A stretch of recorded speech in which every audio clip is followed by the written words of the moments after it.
Salut à toi, c'est Hermès, ton moniteur auto-école, enseignant de la conduite et de la sécurité routière.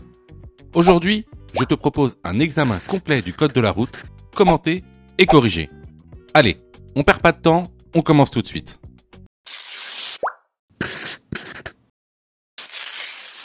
Question numéro 1. Le camion à droite est en feu de détresse. Dans cette situation, je ralentis. Oui, réponse A.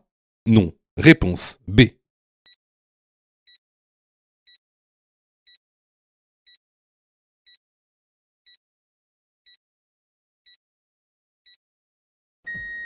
Alors, comme tu le vois, à droite, on a une voie réservée aux cyclistes. Juste à notre droite, on a un cycliste sur cette voie. Et plus loin, il y a un camion blanc arrêté sur cette voie en feu de détresse. Alors, comment on réagit face à cette situation ? Dans cette petite animation, on voit bien que là, le vélo va vouloir éviter le camion. Il va donc se déporter sur ma voie. Donc, dans ce cas-là, je ralentis, je le laisse dépasser le camion qui est en feu de détresse et je le dépasserai peut-être un peu plus loin. La bonne réponse ici est la réponse A. Question numéro 2. La signalisation indique un passage à niveau. Réponse A, avec barrière. Réponse B, sans barrière.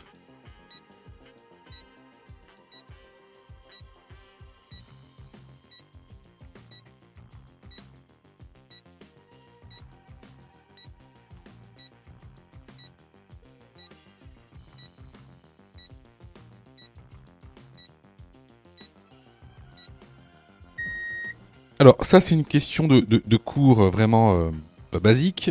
Alors, ce panneau donc de danger que tu vois indique la présence d'un passage à niveau avec barrière.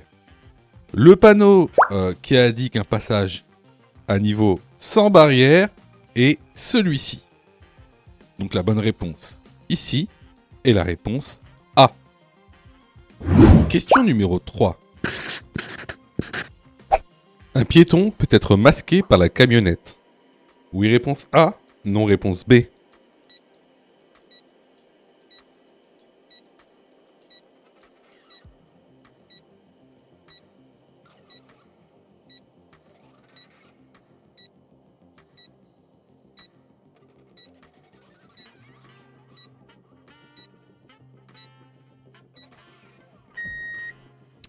Alors là, c'est des choses qui arrivent souvent. Pour information, la camionnette est très mal garée, hein, c'est un stationnement dangereux.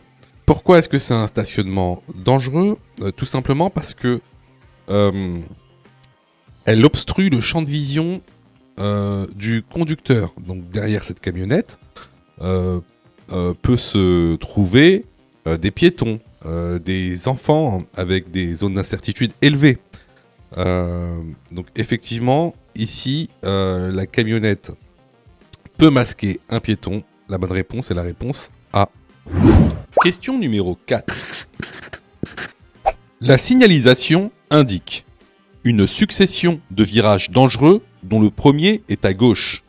Oui, réponse A. Non, réponse B. Que j'ai la priorité à la prochaine intersection. Oui, réponse C. Non, réponse D.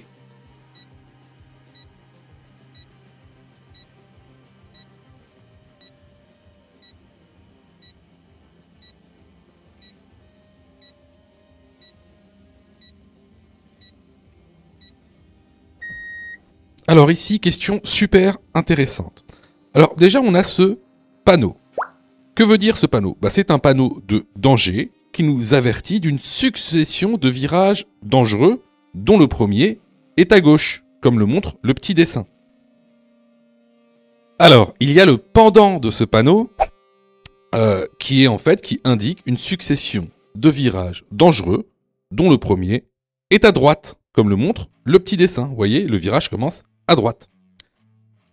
Ensuite, La signalisation indique que j'ai la priorité à la prochaine intersection. Bah oui, ce panneau est un panneau de priorité qui indique que j'ai la priorité à la prochaine intersection. Au-delà de ça, regardez bien, les panneaux, il y a un panneau au-dessus de l'autre. Donc le panneau de virage dangereux est au-dessus du panneau de priorité d'intersection. Et ça a une signification. C'est pas là par hasard. Je sais que beaucoup d'entre vous là se posent des questions, se disent mais qu'est-ce qu'il raconte? Bah en fait, il y a des ordres de préséance.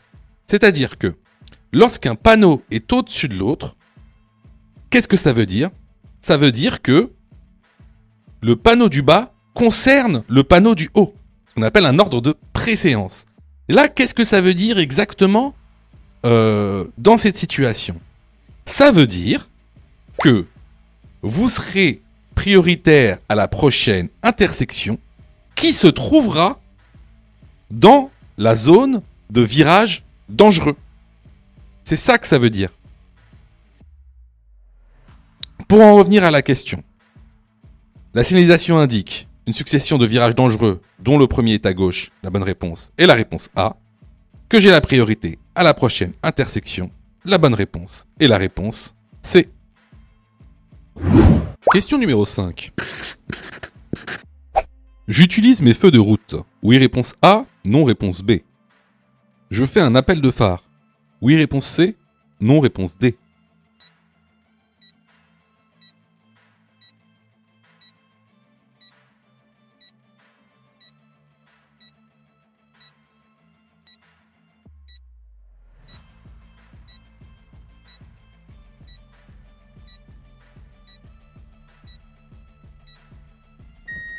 Alors, à la question « J'utilise mes feux de route ». Bah, déjà, il faudrait se poser la question de quand est-il obligatoire d'utiliser ces feux de route? Alors, les feux de route sont à utiliser la nuit, sur route et agglomération non éclairée. Cependant, il est interdit d'éblouir d'autres usagers de la route. Par exemple, en les croisant ou en les dépassant. Donc ici, certes, on est sur une route plutôt non éclairée, donc on pourrait utiliser nos feux de route. Cependant, on voit bien ici que d'autres usagers nous croisent. Donc ici, je ne peux pas utiliser mes feux de route. À la deuxième question, je fais un appel de phare. Alors ici, vous voyez bien que la voiture qui nous croise, elle est en feu de route. Et qu'est-ce qu'elle fait? Elle nous éblouit. Donc ce qu'on va faire, c'est qu'on va faire un appel de phare pour que cet usager prenne conscience qu'il est en train d'éblouir tout le monde. Donc ici, les bonnes réponses vont être les réponses B et C. Question numéro 6. L'arrêt est autorisé sur une bande cyclable. Oui, réponse A. Non, réponse B.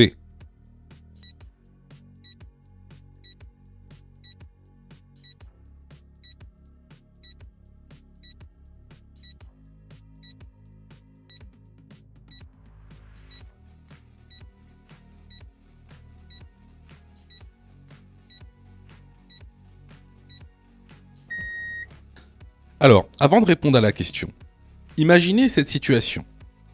On reprend cette situation et imaginez qu'un cycliste soit sur la voie, roule sur la voie et voit votre véhicule, donc le véhicule rouge. Ce qu'il va essayer de faire, logiquement, c'est de le contourner par la gauche. Donc il va sortir de sa voie. En sortant de sa voie, il sera susceptible de rencontrer une autre voiture qui arrive sur sa voie également. Donc, risque d'accident. Alors, petit rappel, il est strictement interdit de s'arrêter ou de stationner dans une voie réservée. Peu importe la voie réservée, que ce soit une voie de vélo, une voie de bus, une voie de taxi, peu importe, il est strictement interdit de s'arrêter ou de stationner dans une voie réservée. L'infraction, c'est une infraction de 135 € d'amende. La bonne réponse est la réponse B. Question numéro 7.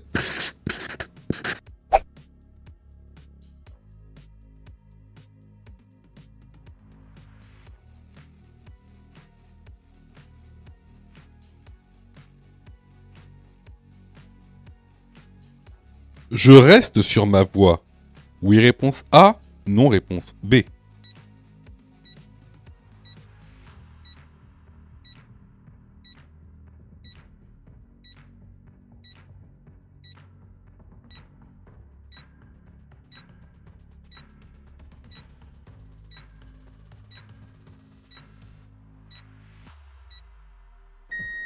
Alors, tu remarqueras que la voie qui a devant toi, juste après l'intersection, bah, c'est une voie qui est réservée. D'ailleurs, tu peux voir la délimitation entre la voie de gauche et la voie de droite est matérialisée par une ligne blanche épaisse discontinue.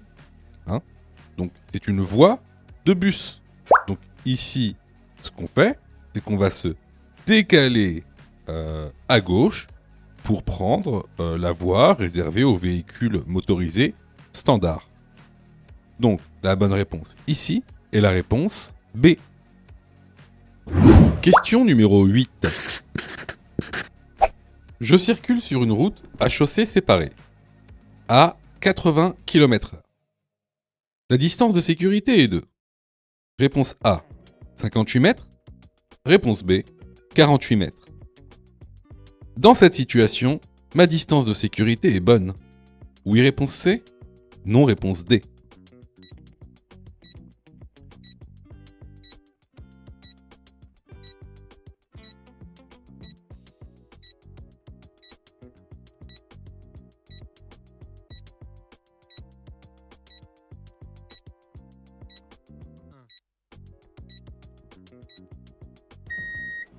Alors n'oubliez pas, hein, ça c'est vraiment des questions récurrentes sur le nouveau code de la route. Donc là on parle de calcul de distance de sécurité, mais sachez qu'il y a aussi la distance parcourue durant le temps de réaction, la distance d'arrêt, la distance de freinage. Donc il y a pas mal de calculs à connaître pour le nouvel examen du code de la route. Réforme 2023. Alors, ici, on nous demande si la distance de sécurité est de 58 mètres ou de 48 mètres. Alors, c'est très simple. C'est vraiment une question de cours. Là, on roule à 80 km/h. Donc, pour connaître la distance de sécurité à adapter, hein, on prend le chiffre de la dizaine. Donc ici, 80 km/h. Le chiffre de la dizaine, c'est 8. Et on le multiplie par 3. Hein, donc 3 fois 8, 24. Donc ce chiffre, on va le remultiplier par 2. Ça fait 48. Donc à 80 km/h, la distance de sécurité est de 48 mètres. Ensuite, on nous demande, dans cette situation, ma distance de sécurité est bonne. Bah là, c'est encore une question de cours. N'oubliez pas ce qu'on a vu dans la formation. Donc, pour savoir si notre distance de sécurité est bonne, bah, on regarde les lignes de rive. Hein, on regarde les lignes qu'il y a à droite. Donc ici, on circule donc sur une route à chaussée séparée. Donc les lignes de rive font 20 mètres et les interlignes font 6 mètres. Là, on voit bien que entre nous et la voiture qui est devant nous, il y a une demi-ligne de rive. Donc il y a à peu près 10 mètres. Même pas. Hein. C'est même pas 10 mètres. Je pense que c'est même moins. Mais bon, de visu comme ça, on va dire qu'on est à maximum 10 mètres de la voiture. Donc ici, on n'est pas à 48 mètres de la voiture. Loin de là. Donc notre distance de sécurité est mauvaise. Donc ici, les bonnes réponses vont être les réponses B et D. Question numéro 9. Il est obligatoire de mettre un dispositif antidérapant lors des épisodes neigeux en tout temps. Oui, réponse A. Non, réponse B.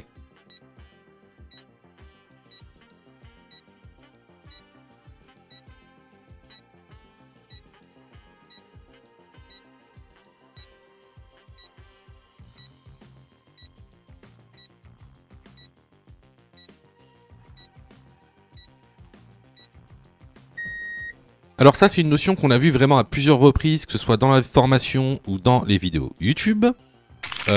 Concernant les dispositifs antidérapants, en fait, ils sont obligatoires seulement entre le 1er novembre et le 31 mars dans 34 départements qui sont soumis à l'obligation. En général, vous trouverez ce panneau qu'on appelle le panneau B58 à l'entrée des zones de prescription. Donc ici, est-ce qu'il est obligatoire de mettre un dispositif antidérapant lors des épisodes neigeux en tout temps? La bonne réponse est la réponse B. Question numéro 10. Ce conducteur remplit le réservoir du liquide de refroidissement. Oui, réponse A, non, réponse B.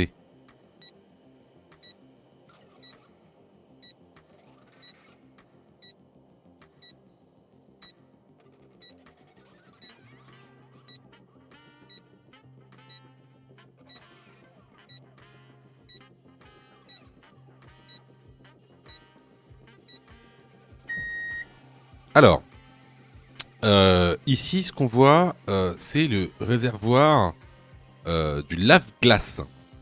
Donc, le réservoir du lave-glace ressemble à ça, avec un bouchon bleu.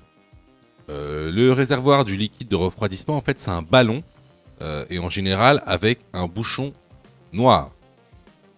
Donc, ici, la bonne réponse est la réponse B.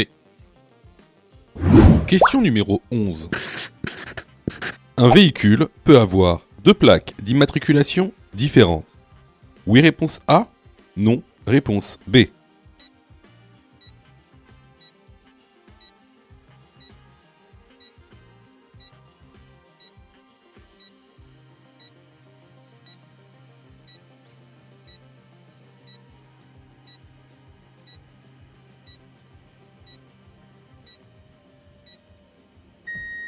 Alors, la plaque d'immatriculation d'une voiture est unique. Donc, il ne peut pas y avoir deux plaques différentes pour une même voiture. La bonne réponse ici est la réponse. Question numéro 12. Dans cette situation, j'ai la priorité sur le véhicule blanc à ma droite. Oui, réponse A. Non, réponse B.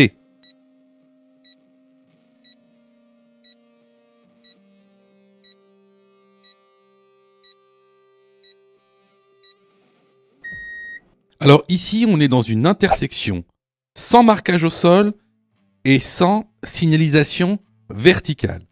Cela signifie que la règle de priorité qui sied est la règle de la priorité à droite. Donc je laisse passer le véhicule blanc, puis je passe. La bonne réponse ici est la réponse B. Je vois que tu es super motivé pour avoir ton code. Alors, soutiens la chaîne en t'abonnant et surtout en activant les notifications afin d'être prévenu des dernières vidéos mises en ligne. Question numéro 13. La ceinture de sécurité doit être posée à plat sur le corps? Oui, réponse A. Non, réponse B. Peut-être. Réponse C, vrillée. Réponse D, détendue.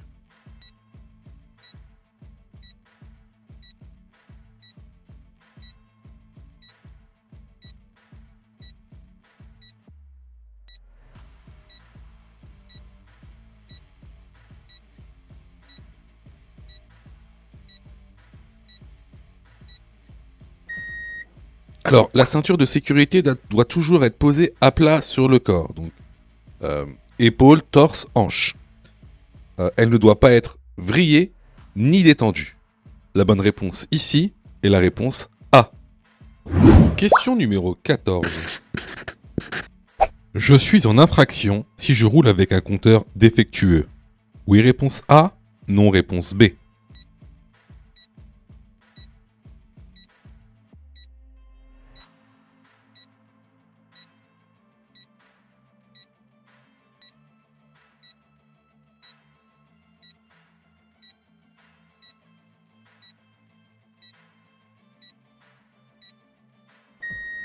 Alors là, la réponse est très simple. Question de cours. Effectivement, si vous roulez avec un compteur défectueux, on peut vous verbaliser. Vous êtes en infraction. La bonne réponse est la réponse A. Question numéro 15. Ce panneau indique une zone où le stationnement est réglementé. Oui, réponse A.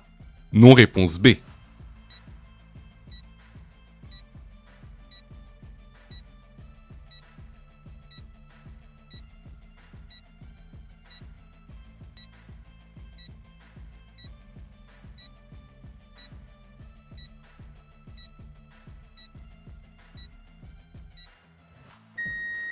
Alors, ce panneau, ça s'appelle un panneau de stationnement unilatéral à alternance semi-mensuelle.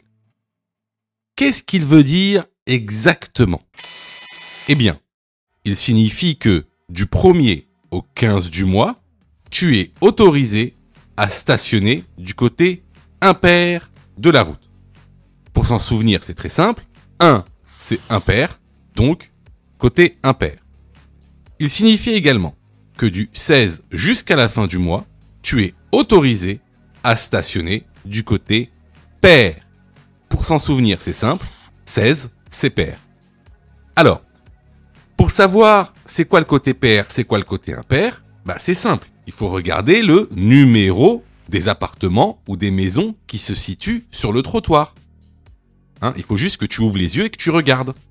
Alors attention parce que il existe plein d'autres panneaux de stationnement qui ont des significations différentes et il faut que tu les connaisses pour passer l'examen du code de la route parce que ce sont des questions récurrentes. Donc je t'encourage fortement à aller dans la formation si par exemple tu viens d'apprendre quelque chose en regardant cette question.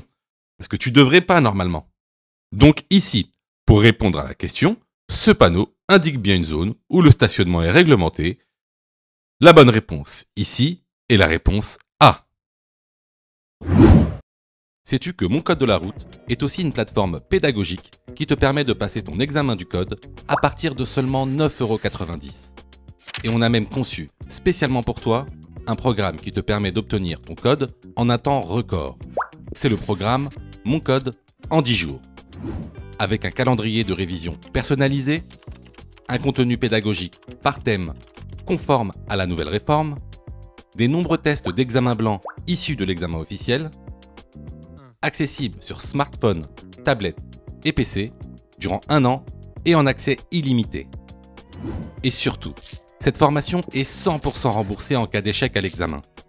Alors, si tu souhaites obtenir ton code du premier coup sans te ruiner et sans risque, rejoins notre programme en cliquant sur le lien en description de la vidéo.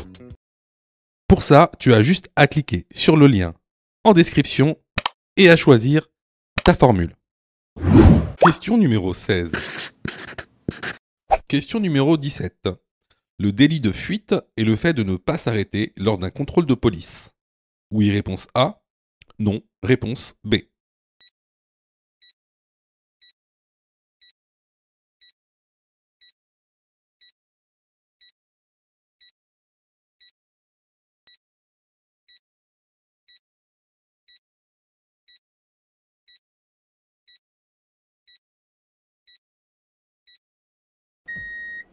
Alors, souvent vous confondez deux choses.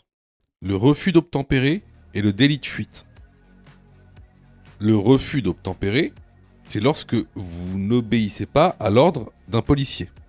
Un ordre légal, bien sûr, d'un policier. Alors que le délit de fuite, c'est lorsque vous fuyez alors que vous avez fait un accident de la route. Donc c'est deux choses complètement différentes. Donc ici, le délit de fuite est le fait de ne pas s'arrêter lors d'un contrôle de police. Non. La bonne réponse est la réponse B. Parce que ça, c'est un refus d'obtempérer. Question numéro 17. Dans cette rue, je risque de rencontrer réponse A, des vélos en sens inverse. Réponse B, des motocyclettes en sens inverse.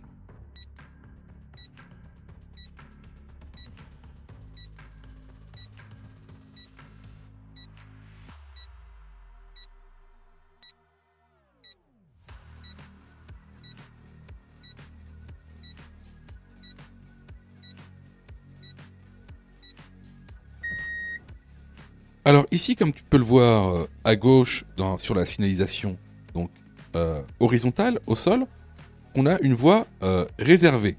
Et on a un petit pictogramme, ici c'est un vélo, qui nous indique que cette voie est réservée donc au vélo. Alors, tu remarqueras que les vélos sont dans le sens contraire de ton sens de circulation à toi. Qu'est-ce que ça veut dire? Ben, ça veut dire tout simplement que cette rue est à double sens cyclable pour les vélos. Donc, tu risqueras de rencontrer des vélos en sens inverse. La bonne réponse ici est la réponse A. Question numéro 18. Le champ visuel binoculaire à 100 km/h est de réponse A 100 degrés, réponse B 60 degrés, réponse C 45 degrés, réponse D 30 degrés.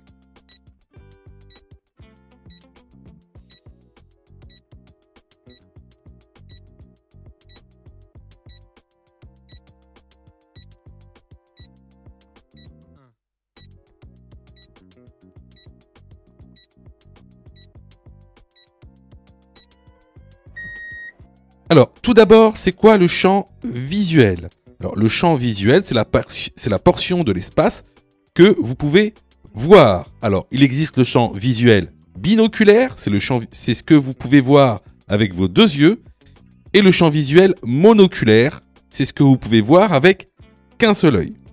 Donc, chez l'être humain, le champ visuel binoculaire avec les deux yeux à l'arrêt est de 120 degrés. Contrairement à tout ce qu'on peut vous dire sur les applications que vous trouvez sur Internet. C'est la différence entre des spécialistes du code de la route et des non-spécialistes du code de la route. Enfin, ce que vous devez savoir, c'est que le champ visuel va diminuer avec la vitesse. Plus vous allez prendre de la vitesse, plus votre champ visuel va se rétrécir. Alors ici, on a un tout petit schéma. Donc ici vous voyez que à 40 km/h, on a un champ visuel binoculaire de 100 degrés. À 70 km/h, on a un champ visuel binoculaire de 75 degrés. À 100 km/h, on a un champ visuel binoculaire de 45 degrés. Et à 130 km/h, un champ visuel binoculaire de 30 degrés. Donc ça, c'est des choses à savoir. C'est des questions qui tombent souvent dans le code de la route Nouvelle Réforme. Donc ici, la bonne réponse est la réponse C. Question numéro 19. Quels sont les moyens de déplacement non polluants? Réponse A, le vélo. Réponse B, la trottinette. Réponse C, la voiture.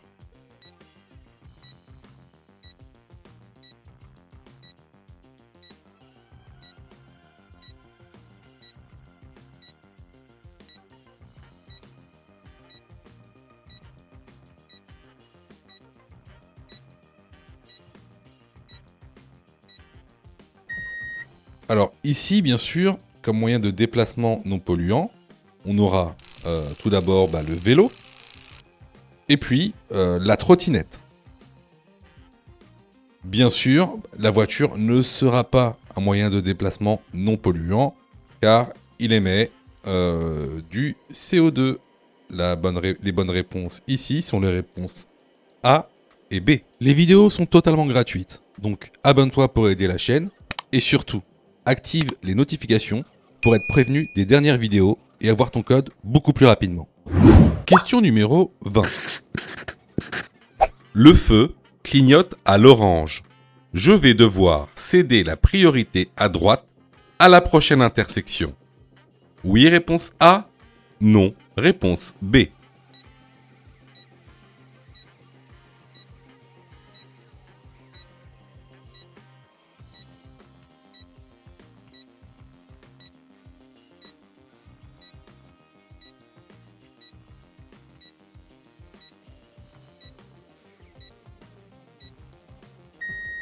Alors, on a vu à plusieurs reprises dans les vidéos que lorsqu'un feu clignote à l'orange au milieu, c'est qu'il est en panne. Étant donné qu'il est en panne, alors c'est la priorité à droite qui régit l'intersection. Cependant, Cependant, il y a une particularité. Pourquoi? Parce que sur ce panneau est affiché un panneau de priorité. Et ce panneau indique que tu as la priorité à la prochaine intersection. En fait, il y a une particularité.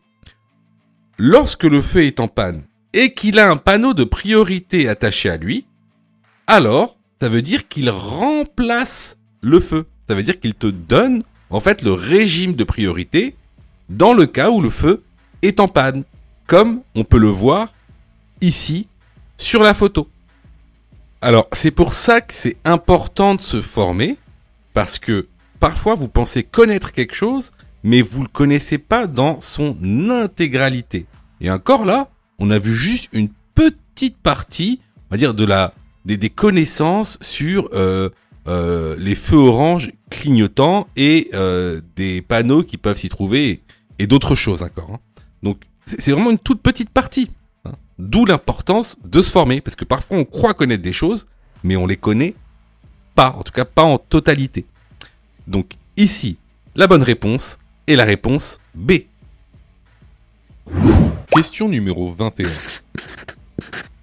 Je circule sur une route non éclairée de nuit. La visibilité est faible. J'allume donc mes feux de croisement. Oui, réponse A. Non, réponse B.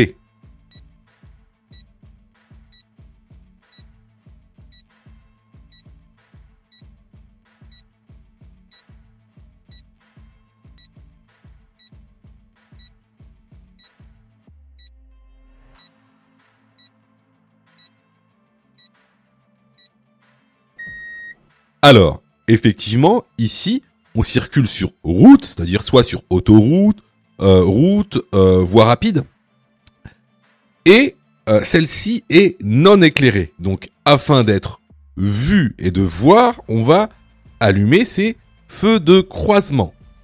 Alors, je sais qu'il y en a certains qui diront, vu qu'on est sur route non éclairée, on allume nos feux de route.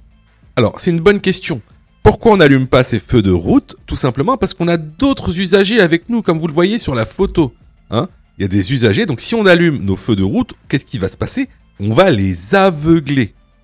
Donc, pour éviter de les aveugler, on utilise nos feux de croisement. La bonne réponse ici est la réponse A. Question numéro 22. Ce véhicule transporte principalement. Réponse A, des enfants. Réponse B, des PMR, personnes à mobilité réduite. Réponse C, des personnes âgées.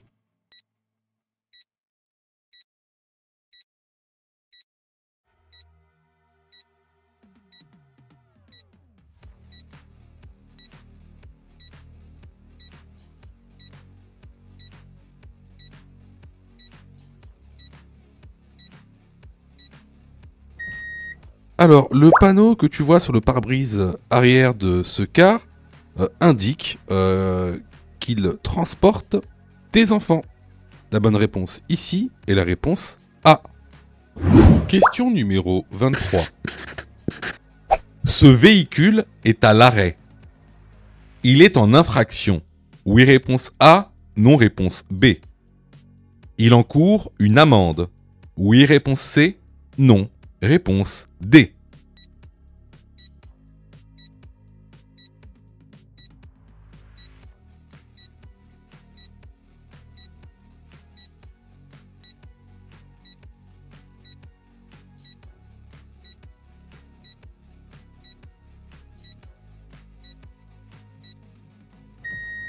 Alors, ici, comme tu le vois bien, ce véhicule, il s'est arrêté à un emplacement qui empêche le dégagement des autres automobilistes.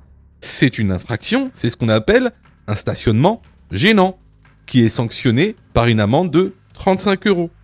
De plus, si vous ne retirez pas votre voiture à temps, vous risquez une immobilisation, donc une mise en fourrière. Les bonnes réponses ici sont les réponses A et C. Question numéro 24. Question numéro 16. Ce pneu est en bon état. Oui, réponse A. Non, réponse B.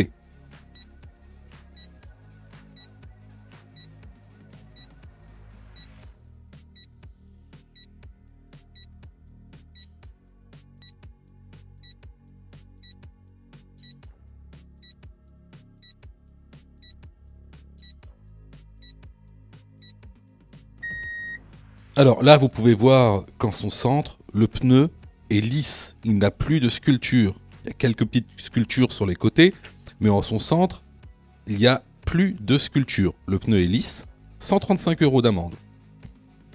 Donc, est-ce que le pneu est en bon état? Non. Réponse B. Question numéro 25. Avoir une alcoolémie de plus de 0,8 g par litre de sang au volant constitue réponse A, une infraction. Réponse B, un délit. Réponse C, une contravention. Réponse D, un crime.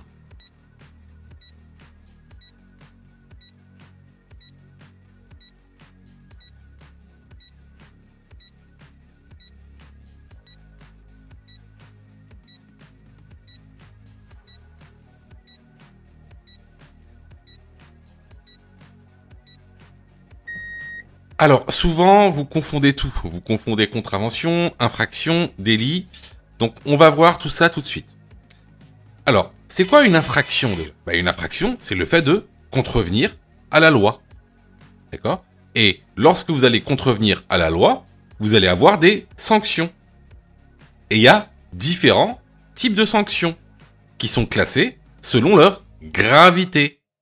Vous allez avoir les infractions les moins graves qui sont des contraventions. Ensuite, un peu plus graves, les délits.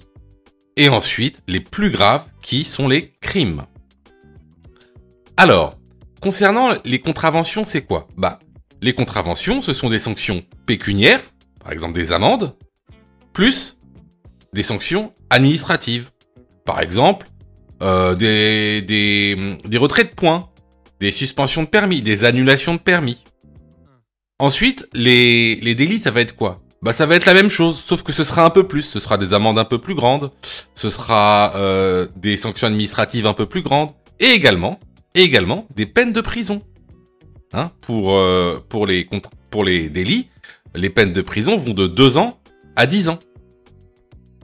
Et enfin, vous avez les crimes. Donc les crimes, il y aura également des sanctions pécuniaires, il y aura également des sanctions administratives, et il y aura des peines de prison allant de 15 ans à la peine à perpétuité. Voilà la différence entre infraction, contravention, crime et délit. Lorsque ton alcoolémie est supérieure à 0,8 g par litre de sang, ça constitue un délit. Et donc, c'est également une infraction. Donc les bonnes réponses ici sont les réponses A et B. Alors, vous voyez, il y a beaucoup de gens, en fait, je sais, je sais que vous vous êtes trompés. Enfin, beaucoup d'entre vous se sont trompés.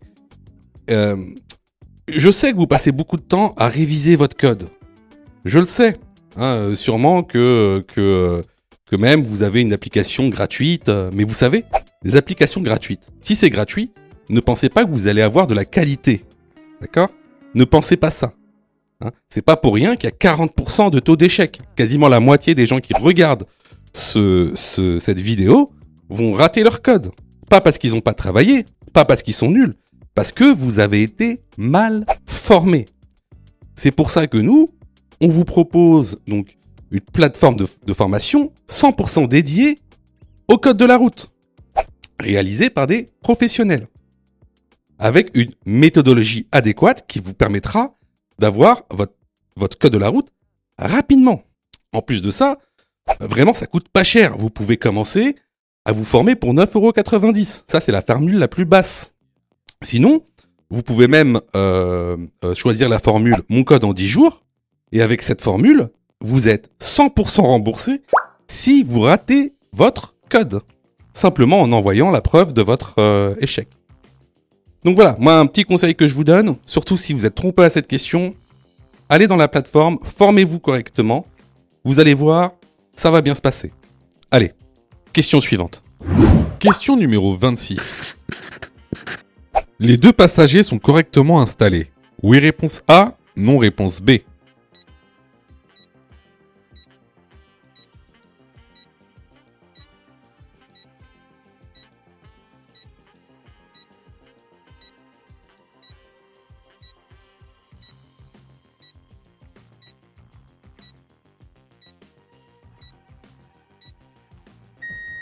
Bah, ici, bien sûr qu'ils sont très mal installés. Un passager l'un sur l'autre, c'est totalement interdit. C'est un siège par personne, une ceinture par personne.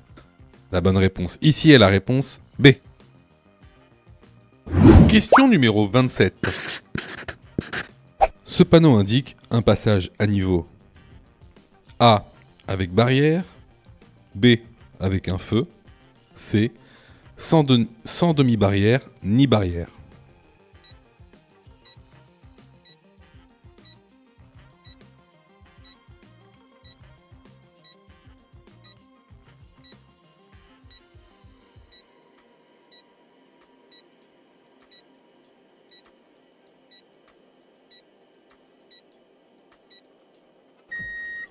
Alors, question simple, réponse simple. Ce panneau annonce un passage à niveau sans barrière ni demi-barrière.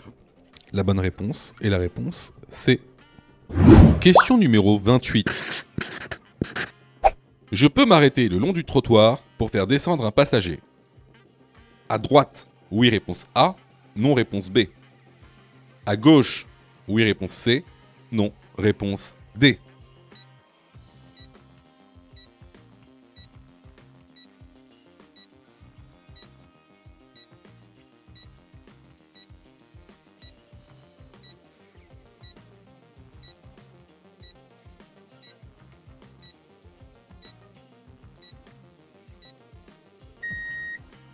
Alors, regardez bien à droite. À droite, on a une voie réservée au vélo. Hein, donc, on a les bandes blanches épaisses avec un marquage au sol dessinant un vélo. À gauche, pareil, on a une voie réservée pour les voies de bus. Donc, ce sont des voies réservées. Elles ne sont pas réservées aux automobilistes, elles sont réservées à d'autres usagers. Il est donc interdit, il est strictement interdit d'y accéder. Donc, interdit de faire descendre un passager. Même un simple arrêt. Donc ici, les bonnes réponses vont être les réponses B et D. Si tu aimes le contenu, alors prends quelques secondes pour liker la vidéo. C'est très important. Cela nous permet d'être mieux référencés et donc de te présenter encore plus de vidéos pour que tu puisses obtenir ton code le plus rapidement possible. Question numéro 29. Lors d'un contrôle de police, je dois obligatoirement présenter le procès-verbal du contrôle technique. Oui, réponse A. Non, réponse B.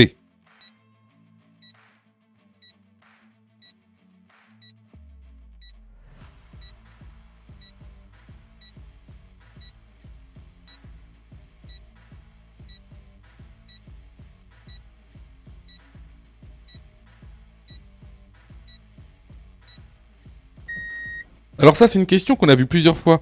Donc, vous n'êtes pas obligé de présenter le procès-verbal du contrôle technique. Par contre, vous devez présenter une preuve que le contrôle technique est bien valable, valide. Par exemple, en montrant la vignette du contrôle technique. Donc la bonne réponse ici est la réponse B. Question numéro 30. L'autonomie d'un véhicule électrique dépend de sa capacité. Oui, réponse A.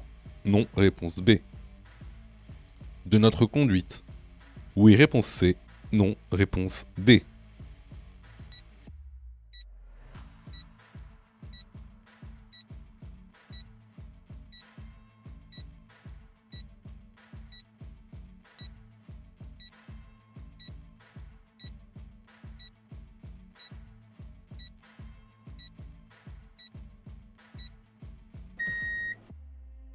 Alors encore une fois, c'est une question de cours. Donc effectivement, l'autonomie d'un véhicule va dépendre de quoi? Tout d'abord de sa capacité, donc de ses kilowattheures, mais également de notre manière de conduite. Si on a des conduites sportives ou des conduites plus douces. Donc les bonnes réponses ici seront les réponses A et C. Question numéro 31. après le panneau, je peux circuler à 50 km/h. Oui, réponse A. Non, réponse B.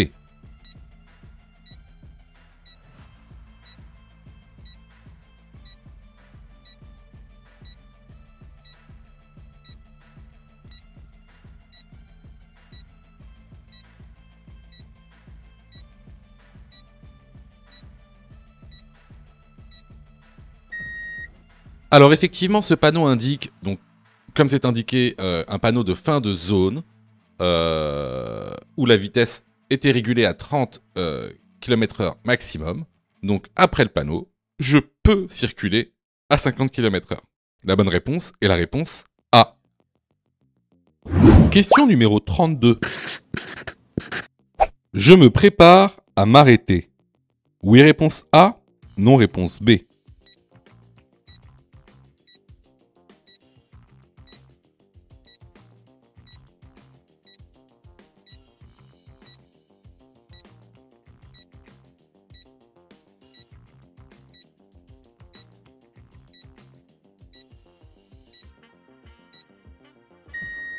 Alors ici, si tu remarques bien, on a à notre gauche devant nous un cycliste. On a un cycliste et en plus on a un stop. Donc ici on a un cycliste qui arrive en sens inverse dans une rue très étroite. Donc étant donné que la zone d'incertitude d'un cycliste est très grande par rapport à celle d'une voiture, on se prépare à s'arrêter. De toute façon, on va être obligé de s'arrêter parce qu'on a un stop. Donc ici, la bonne réponse est la réponse A. Question numéro 33.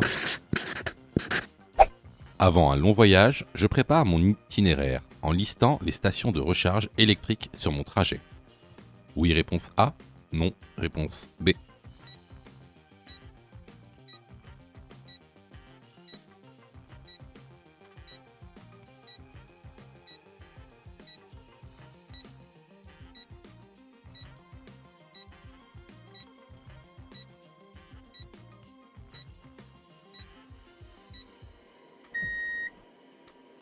Alors, votre voiture électrique contient une batterie avec une certaine autonomie.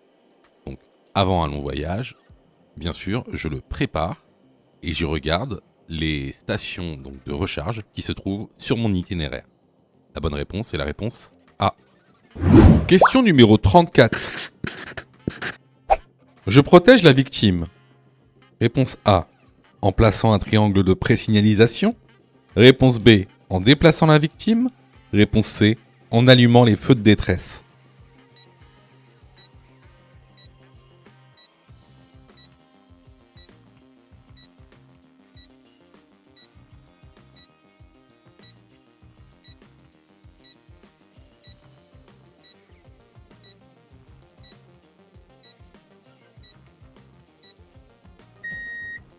Alors, si tu es témoin d'un accident de la route avec dommages corporels, il y a trois choses à faire.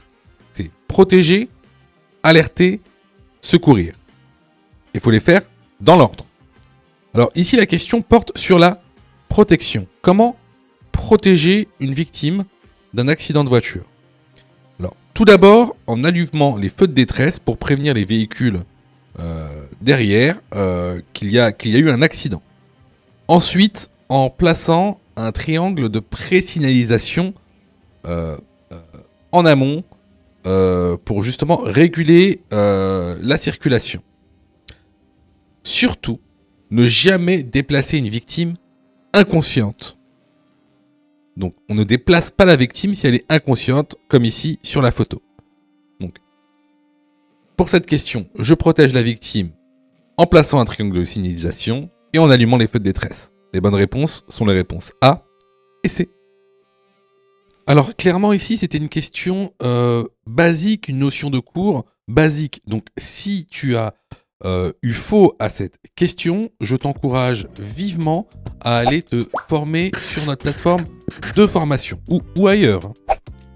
Alors, surtout, ne te dis pas « Ah ben, c'est pas grave, les examens blancs vont justement m'aider à apprendre le code. » Faux. Les examens blancs ne servent pas à apprendre le code. Les examens blancs servent à tester si tu as, oui ou non, assimilé le contenu pédagogique. Alors, quelle est la meilleure méthodologie pour passer le code, c'est-à-dire quelle est la meilleure méthodologie pédagogique? Alors, tout d'abord, il va falloir apprendre les cours par thème. Hein. Vous savez, il y a aujourd'hui 10 thèmes avec la nouvelle réforme. Une fois que tu auras appris ces 10 thèmes et tous les contenus de ces 10 thèmes, alors tu pourras passer à des exercices d'entraînement par niveau de difficulté. Tout d'abord les exercices faciles, les exercices moyens et les exercices difficiles. Une fois ce travail effectué, là, tu pourras t'exercer à faire des examens blancs. Surtout, ne pense pas que les examens blancs vont t'aider à apprendre. Ce n'est pas vrai. Et d'ailleurs, c'est pour ça que beaucoup de gens ratent leur code de la route. N'oubliez pas que le taux de réussite au code de la route est d'environ 60%. C'est-à-dire qu'il y a quasiment 40% des personnes qui échouent au code de la route, justement parce qu'ils n'ont pas la bonne méthodologie pédagogique. Donc ici, si tu t'es trompé à cette question, je t'encourage vivement à venir sur notre plateforme pédagogique et à participer à la formation. Pour ça, tu as juste à cliquer sur le lien en description et à choisir ta formule. Question numéro 35. L'apparition de douleurs durant la conduite est un signe de fatigue. Oui, réponse A. Non, réponse B.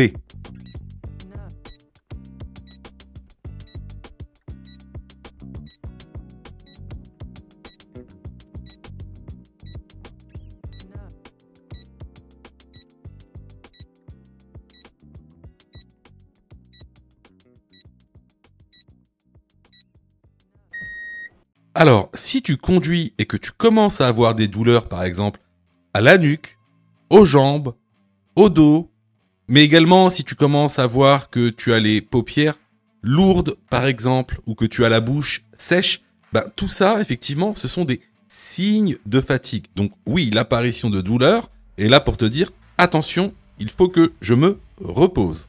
Donc la bonne réponse ici est la réponse A. Question numéro 36. Je viens d'acheter un véhicule. Pour changer la carte grise, je dispose d'un délai. Réponse A, de 1 mois. Réponse B, de 4 mois. Pendant ce temps, je peux rouler avec. Oui, réponse C. Non, réponse D.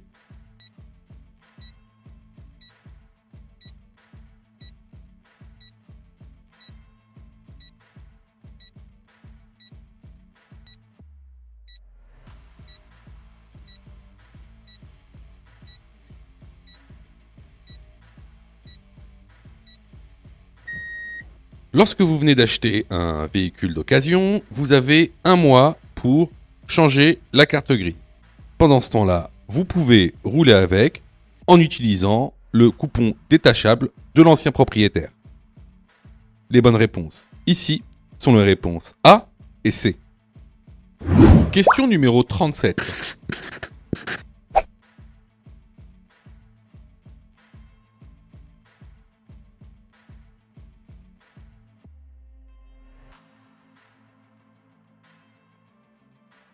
Je peux empiéter sur la voie du tramway pour contourner le véhicule. Oui, réponse A. Non, réponse B.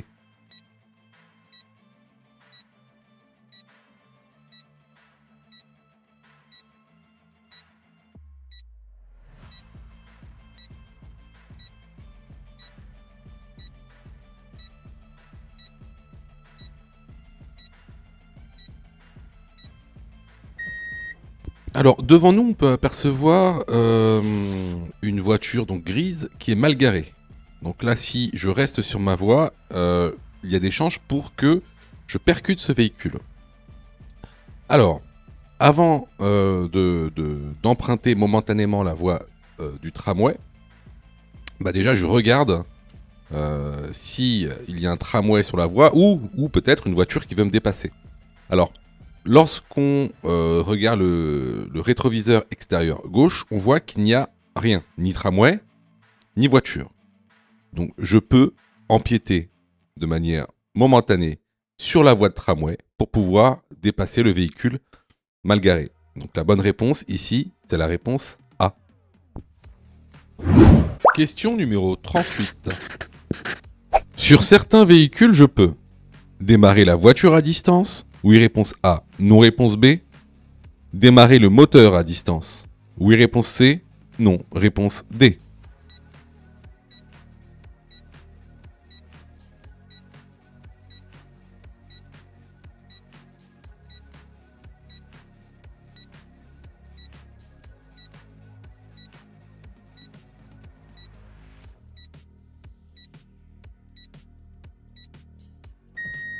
Alors effectivement, maintenant dans les nouvelles voitures, on peut faire plein de choses à distance. Hein. On peut démarrer la voiture à distance, on peut ouvrir, fermer les portières à distance, on peut aussi fermer les fenêtres à distance. Donc ici, les bonnes réponses vont être les réponses A et C. Question numéro 39. Je pars pour un long trajet. Je prépare mon itinéraire. Oui, réponse A. Non, réponse B. Je me fixe une heure d'arrivée. Oui, réponse C. Non, réponse D.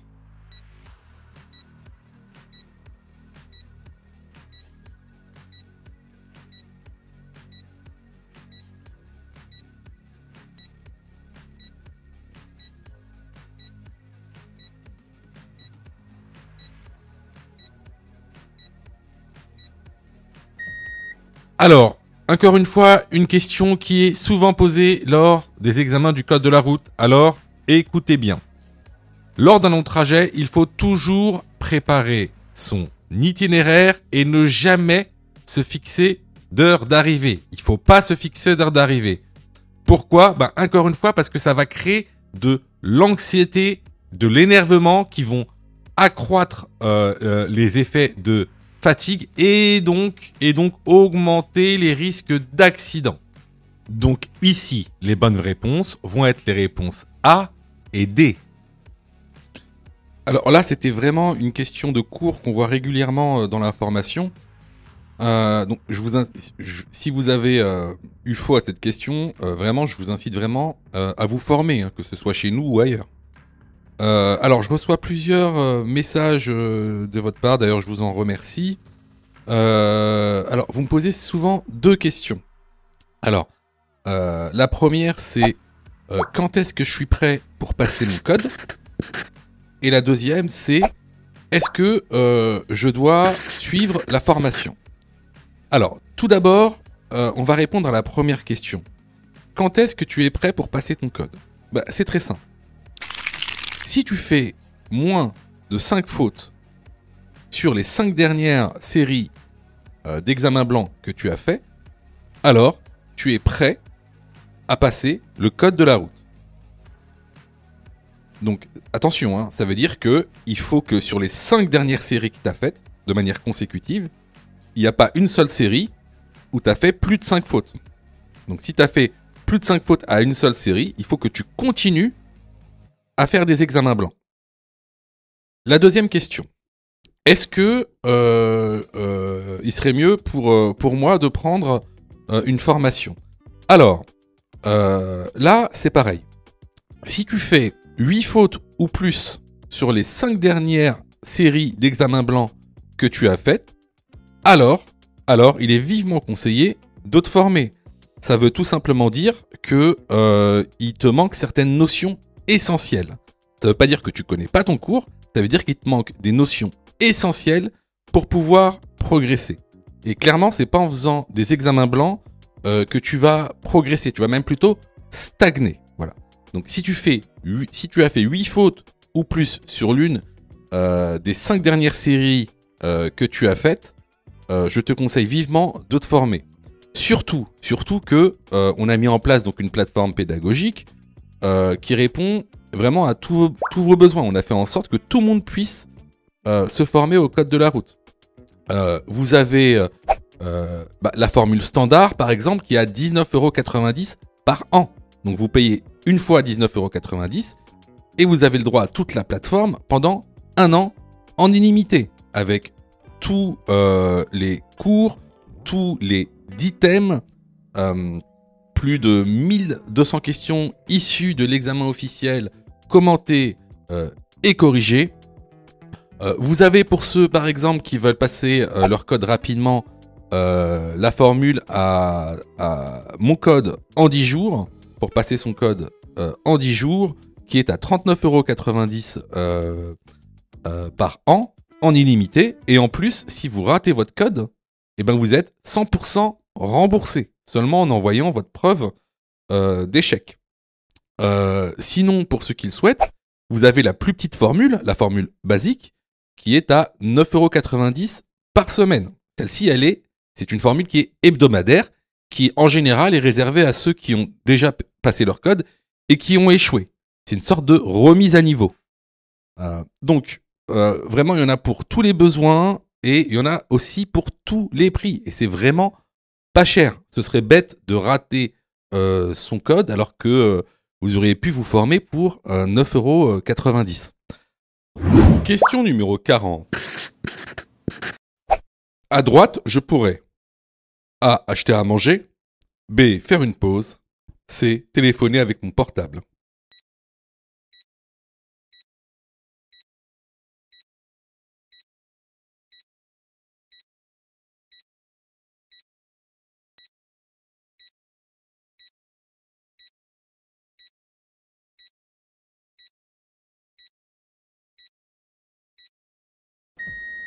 Alors, ce panneau indique tout simplement un parking à droite. Donc, il n'indique pas ni un restaurant, ni une cafétéria.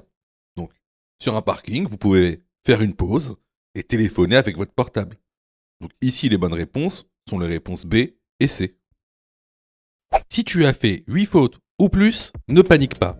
Rejoins-nous sur notre plateforme pédagogique en ligne en cliquant sur le lien en description de la vidéo. Tu pourras alors choisir la formule qui te convient. N'oublie pas de liker la vidéo et de t'abonner pour recevoir toutes les dernières notifications. Tu peux aussi continuer à t'entraîner en cliquant sur l'une des vidéos qui s'affichent.